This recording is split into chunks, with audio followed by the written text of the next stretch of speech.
اس سلسلے میں آپ کو مزید بھی آگاہ رکھیں گے. فی الوقت خبروں کے سلسلے کو آگے بڑھاتے ہوئے آپ کو بتائیں کہ فیلڈ مارشل کا 2 ماہ میں دوسرا دورہ امریکہ دونوں ممالک کے تعلقات میں غیر معمولی بہتری لے کر آیا ہے. برطانوی اخبار فائنینشیل ٹائمز نے واشنگٹن میں جنرل عاصم منیر کی پذیرائی پاکستان کی سفارتی اور عسکری کامیابی اور بھارت کے لیے دھچکا قرار دے دی ہے. آپ کو بتا دیں کہ 2 ماہ کے دوران دوسرا دورہ کیا گیا ہے جس میں اہم ترین ملاقاتیں فیلڈ مارشل سید عاصم منیر کی جانب سے امریکی حکام سے کی گئی ہیں. عسکری امور میں مہارت کے ساتھ سفارتکاری کی قابلیت جنرل عاصم کا خاصا قرار دی جانے لگی. فائنینشیل ٹائمز فیلڈ مارشل کی صلاحیتوں کا معترف ہو گیا. رپورٹ کے مطابق 2 ماہ میں 2 دورے ٹرمپ انتظامیہ اور پاکستان کے تعلقات خوب سے خوب تر کر گئے.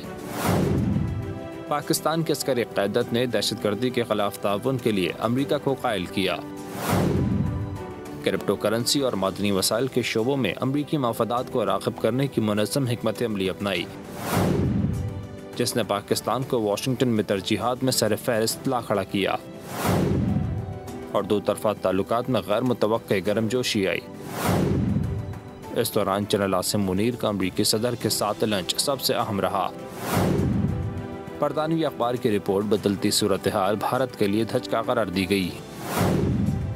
حالیہ دورے میں فیلڈ مارشل امریکی سینٹرل کمانڈ کے سربراہ جنرل مائیکل کوریلا کی ریٹائرمنٹ تقریب میں شریک ہوئے. انہوں نے جنرل ڈین کین کو یادگاری شیلڈ پیش کی اور دورہ پاکستان کے لیے مدعو کیا. سبسکرائب کریں اور بیل دبائیں تاکہ کوئی خبر رہ نہ جائے.